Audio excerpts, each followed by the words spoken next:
प्यारे बच्चों, सभी को नमस्कार। आज हम करने जा रहे हैं प्रश्नावली 12.2 कक्षा छठी। देखिए, अनुपात के बारे में मैं आपको पहले ही बता चुका हूं। प्रश्नावली 12.1 में हमने अनुपात के सवाल सीखे थे, जैसे 1:2। ये अनुपात का निशान था, ये अनुपात का निशान था। आज हम समानुपात की बात करेंगे। समानुपात क्या है? देखिए, अगर दो अनुपात बराबर हैं, अगर दो अनुपात बराबर हैं तो वो क्या होते हैं? समानुपात में होते हैं। जैसे यहां पे मैंने क्या लिखा है? 1:2 और एक मैं यहां पे लिखता हूं 10, सॉरी मैं ये बिंदु बोल गया, 1:2 है, ये 10:20।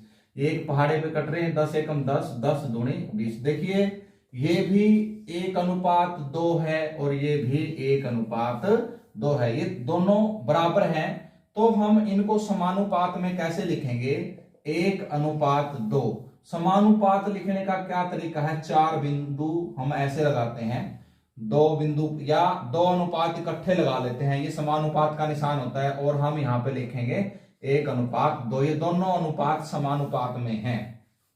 अब बच्चों देखो, ये है जो ये पद है, जैसे पहला पद, दूसरा पद, तीसरा और चौथा पद, और जो ये बीच वाले हैं इनको हम मध्य पद भी बोलते हैं। इनको हम क्या बोलते हैं? मध्य पद बोलते हैं। और जो ये 1 और 2 है इनको हम बोलते हैं चरम पद। इनको हम क्या बोलते हैं? चरम पद। तो प्यारे बच्चों, समानुपात आपके समझ में आ गया होगा। अब देखिए, समानुपात को हम बराबर से भी दिखाते हैं, बराबर का निशान भी हम प्रयोग करते हैं समानुपात के लिए। तो चलिए हम करते हैं प्रश्नावली 12.2। 12.2 का पहला सवाल देखिए। पहले का पहला पाठ पहले का ए पाठ, क्या निम्न राशियां समानुपात में हैं? 15, 45, 40 और 120। हमने ये बताना है क्या ये राशियां समानुपात में हैं, तो हम इनको अनुपात में लिख लेते हैं। देखो, 15/45 बराबर है 40/120। ठीक है, इसको आप ऐसे भी लिख सकते हो, 15:45 समानुपात का निशान 40:120। इसको आप ऐसे भी लिख सकते हो। अब देखिए, अगर ये किसी पहाड़े पे कट रहे हैं तो हमने काटना है 15 × 15, 15 × 45, 0 के साथ 0 कट गया, 4 × 4, 4 × 12, 1/3 बराबर है 1/3। अगर दोनों अनुपात, दोनों साइड के अनुपात बराबर हैं तो हम क्या लिखेंगे? ये राशियां समानुपात में हैं। क्या है? समानुपात में हैं। ये ऐसे लिखना है हमने। अब इसका बी पार्ट देखिए। बी पार्ट क्या कह रहा है? 33 अनुपात या 33 बटा, मैं सीधा ही लिख लेता हूं, 121 बराबर है 9/96। देखो, 3 पे कट रहे हैं, 3 × 3, 3 × 3, सॉरी ये 3 पे नहीं कट रहा, ये 11 पे कट रहा, 11 × 3 = 33 और 11 × 11 = 121। और ये 3 × 9, 3 × 9, 3 दूनी 6, तो 3/11 बराबर है 3/32। ये बराबर नहीं है, इसको हम काट देंगे तो ये समानुपाती नहीं है। तो हम यहां पे लिखेंगे समानुपाती नहीं है। क्या नहीं है? ये समानुपाती नहीं है।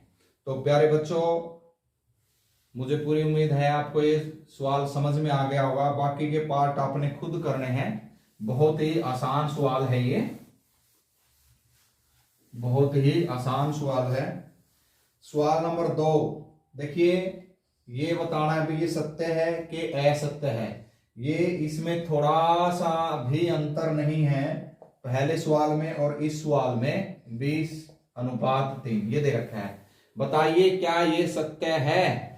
हमने ये बताना है भाई, क्या ये समानुपात में है? अगर नहीं है तो उसके लिए असत्य आ जाएगा, और अगर है तो उसके लिए क्या आ जाएगा? सत्य। सत्य कब होगा ये? जब ये समानुपात में होगा। और असत्य कब होगा? जब ये समानुपात में नहीं होगा। तो देखिए इसको हम ऐसे लिख लेते हैं 16/24 बराबर है 20/30। देखो 1 0 से 1 0 कैंसिल हो गई, 8 दूनी 16, 8 तिया 24, 2/3 बराबर है 2/3। तो दोनों अनुपात बराबर है, तो हम यहाँ पे क्या लिखेंगे, सत्य है। क्या है, सत्य है। अगला एक पार्ट और करवा देता हूं इसका, बी पार्ट। 21/6 समानुपात का निशान दे रखे है 35/10। हम इसको ऐसे लिख लेते हैं 21/6 बराबर है 35/10। 3 दूनी 6, 3 सत्ता 21, 5 दूनी 10, 5 सत्ता 35, 7/2 बराबर है 7/2। देखिए दोनों अनुपात बराबर है, तो ये समानुपाती में है, तो ये क्या है, सत्य है। अगर समानुपाती में नहीं है तो ये सत्य नहीं है। अब बाकी के पार्ट आपने स्वयं करने हैं इसके। अब जो सवाल नंबर 3 है वो भी इसी तरह का सवाल है। 4 सवाल है इसमें, चारों के 4 एक जैसे हैं। अब देखिए तीसरा सवाल है, जो तीसरा सवाल देखिए 12.2 का 12.2 का तीसरा सवाल देखिए, क्या निम्न कथन सही है। उसी प्रकार है ये भी।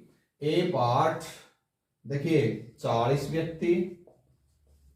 व्यक्ति अनुपात 200 व्यक्ति समानुपात बराबर का निशान है 15 रुपए अनुपात 75 रुपए। हम इसको लिखेंगे 40/200 बराबर है 15/75। इसको ऐसे लिख लेते हैं। तो 15 × 15, 15 5 75, 0 से 0 कैंसिल, 4 5 20, 1/5 हो गया ये, और ये भी 1/5 हो गया। तो इसका मतलब दोनों अनुपात बराबर है, तो हम क्या लिखेंगे, यह कथन सही है। हम क्या लिखेंगे, कथन सही है। अगर बराबर ना हो तो कथन सही नहीं है।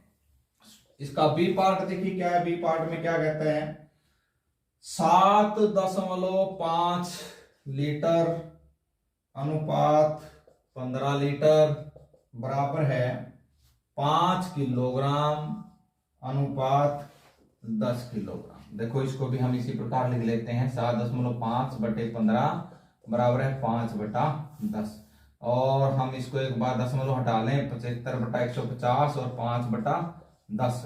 15 5 75 और 15 धाए 150। देखो दोनों अनुपात बराबर है, तो इसका मतलब ये कथन भी क्या है, सही है। कथन सही है। तो प्यारे बच्चों 4 के 4 सवाल हैं, एक जैसे हैं, थोड़ा थोड़ा बदलाव है इसमें। पहले सवाल में देखिए हमने ये बताना था भाई समानुपात लिखना था, दूसरे में सत्य असत्य हो गया, और जो तीसरा सवाल उसमें सही और गलत हो गया, कथन सही है कि नहीं है। अब चौथे में हमने जांचना है कि भाई ये समानुपात में है कि नहीं है। बहुत ही आसान सवाल है ये। जांचिए कि क्या निम्न अनुपात समानुपात बनाते हैं। क्या, देखिए 25 सेंटीमीटर अनुपात 1 मीटर बराबर है, हम लिखेंगे 40 रुपए अनुपात 160 रुपए। पहले बच्चों इसमें आपने एक चीज का ध्यान रखना है, ये 25 सेंटीमीटर है, ये 1 मीटर है। या तो इसको मीटर में बना लो या इसको सेंटीमीटर में बना लो। तो ये 25 और ये बटा क्या हो जाएगा 100, और 40 बटा ये क्या हो जाएगा 160। तो देखो 25 एकम 25, 25 चौका 100, ये 4 चौके 16, 1/4 बराबर है 1/4 हो जाएगा। ये बराबर है, ये क्या है, समानुपात बनाते हैं। हम क्या लिखेंगे, समानुपात बनाते हैं। देखो थोड़ा थोड़ा भाषा में थोड़ा बदलाव है। अब इसका ये भी बताना है कि मध्य पद, बिल्कुल आसान है।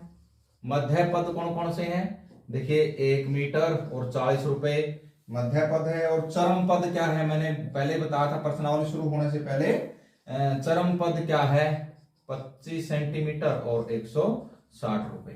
तो प्यारे बच्चों ये प्रश्नावली मेरी ओर से पूरी हो चुकी है। इसके जो बी, सी और डी पार्ट आपने खुद करने हैं। बहुत ही आसान प्रश्नावली है। अगर फिर भी कोई बात आपको समझ में नहीं आती तो आप मेरे से पूछ सकते हैं, मुझे फोन कीजिए, सर मेरे को ये बात समझ में नहीं आई। और आपने अपने YouTube चैनल को ज्यादा से ज्यादा सब्सक्राइब करवाना है। और आपका वीडियो देखने के लिए बहुत बहुत धन्यवाद। Thank you very much.